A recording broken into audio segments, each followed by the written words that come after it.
Again, in studio, I'm joined by Carol Banks. She's an ethical leadership expert. Thank you so much for making time. Thank you, Fatia, for having me. Right, you know, anything to do with how a country is performing always relates back to the country's leadership. That's right. And specifically now we're talking about ethical leadership. But just for the audience to understand, what does ethical leadership actually mean?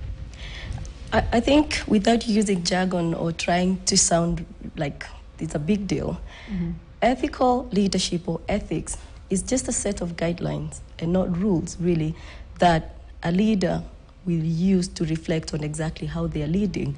Are they doing the right thing by the people, by themselves, and by the country? Yeah. Just looking back at history, for instance, even here in Africa, how would you rate the status of leadership and how countries have turned out to be since independence or even before independence?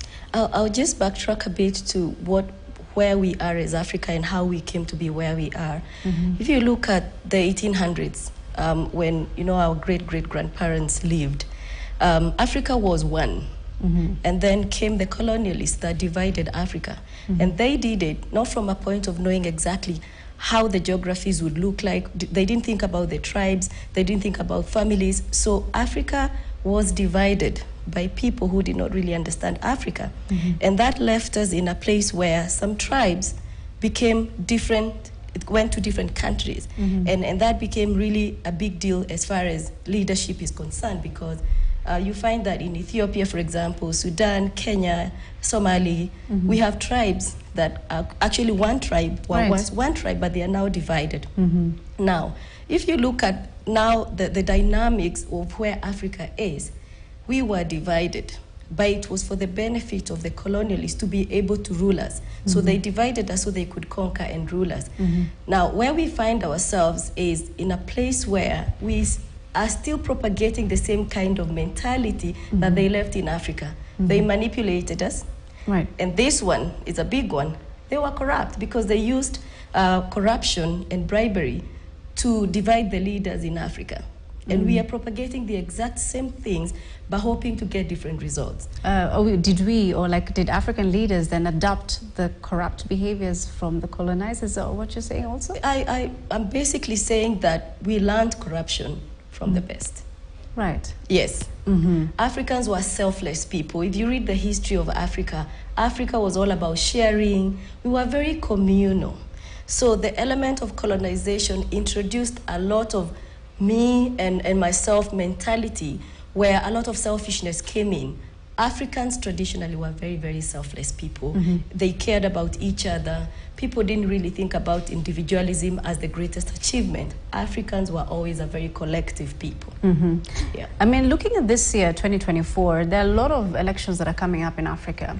And we've also seen, like last year, there's also been a lot of coups in different countries. And of course, this is the leaders just trying to change things in those particular countries. Are they also in line with what ethical leadership actually entails, or is it still a behavior that they've adapted again from the colonizers? I think, like I said, selfishness is driving a lot of leadership. And I take this back to when you think about yourself as an individual, what really drives you? Because first as an individual, how you function, and then to the next level of the community, and then to the level where we are looking at a national leadership or even leadership across Africa.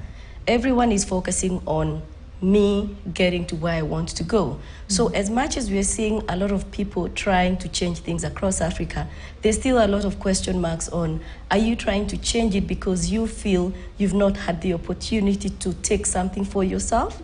Or are you trying to do this for the people? Having said that, though, I know a lot of Africans who are trying to drive Africa to a selfless place where we think about ourselves collectively. But I would say that there's still a lot of work to be done to ensure that leaders are not just trying to get into power for themselves, but for the collective good of the people. If we were to just get a bit more practical now, so an ethical leader, generally, what are the traits that you'd expect an ethical leader to have? And on top of that, is there any particular leader in Africa right now that you'd say embodies an ethical leader? So when I look at leadership, I've been trying to stay away from just political leaders. So I think about people who really are thinking about Africa and where Africa should go. And I think I should have started by telling you about the reason as to why I'm very passionate about leadership in Africa. Right. We are in 2024. By 2050, which is about 26 years from now, we'll still be here, right, Fatia? We'll still be here. God willing, yes. Out of every 2 babies born in the world, 1 will be African. Right. Right? This is how heavy this is.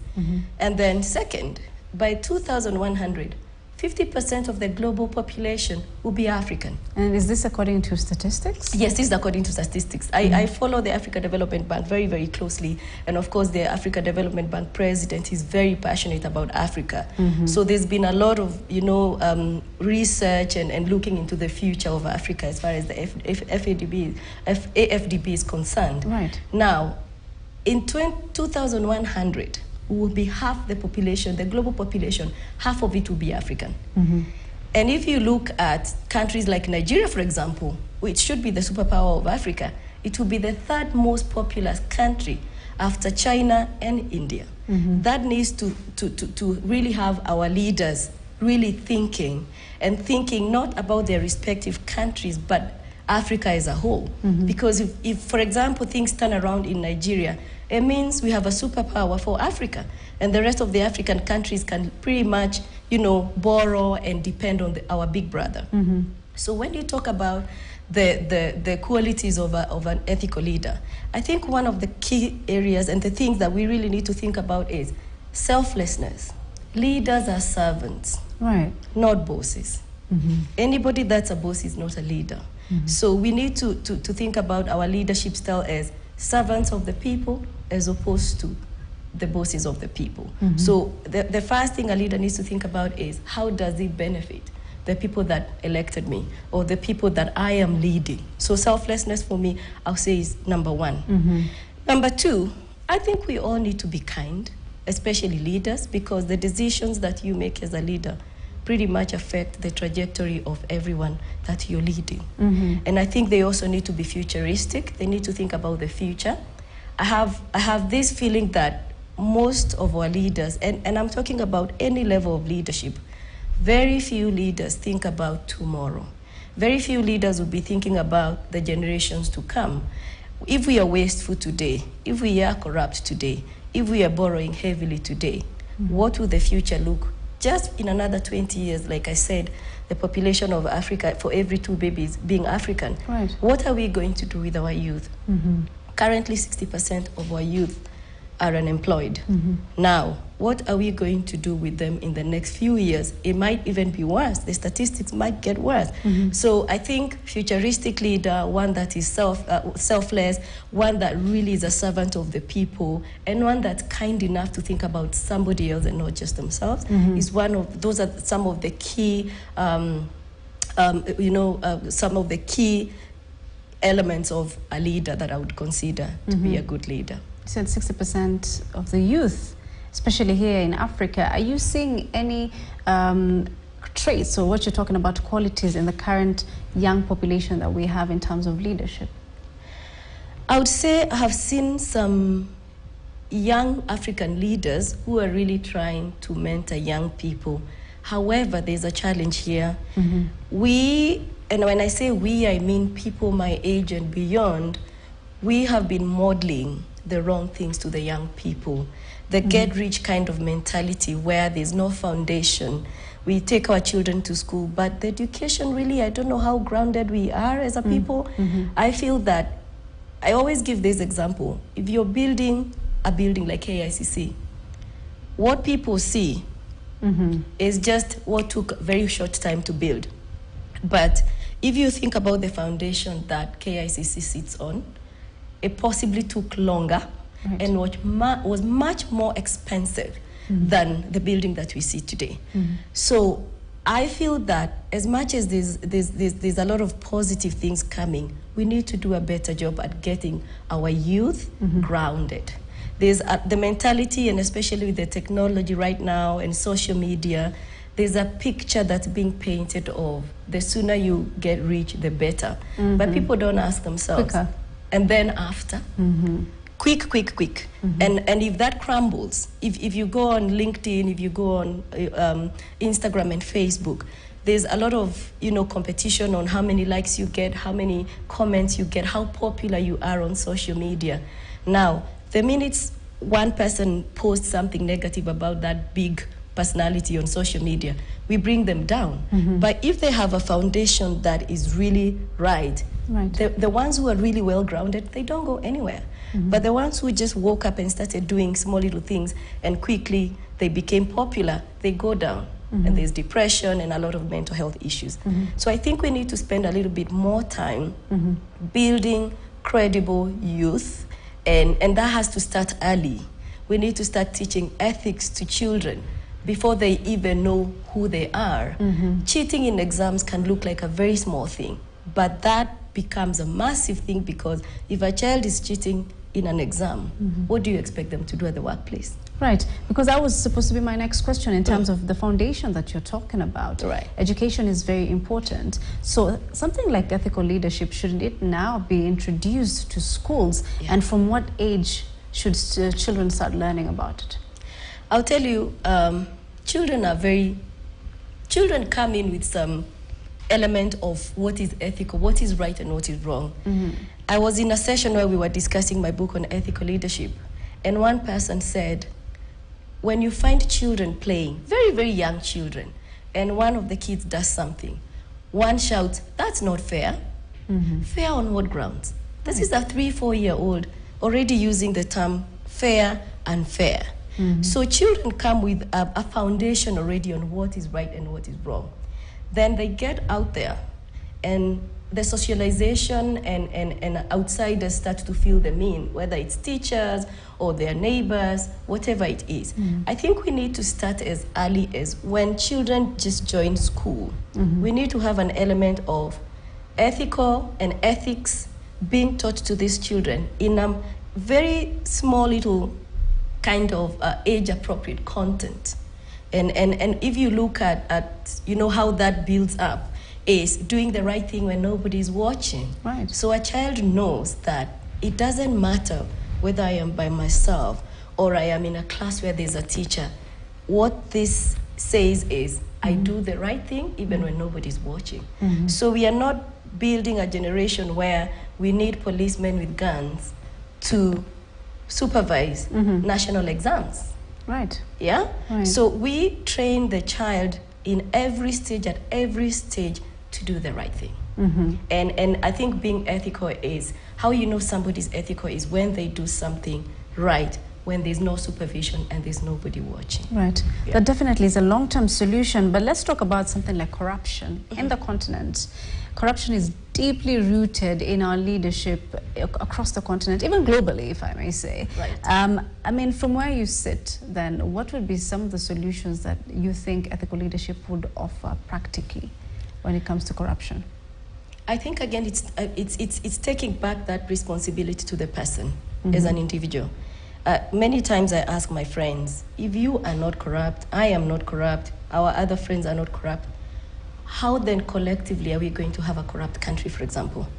How are we going to say, oh, in Kenya, half of the people are corrupt? By the way, in every population, in any population, 60% of the population is not corrupt.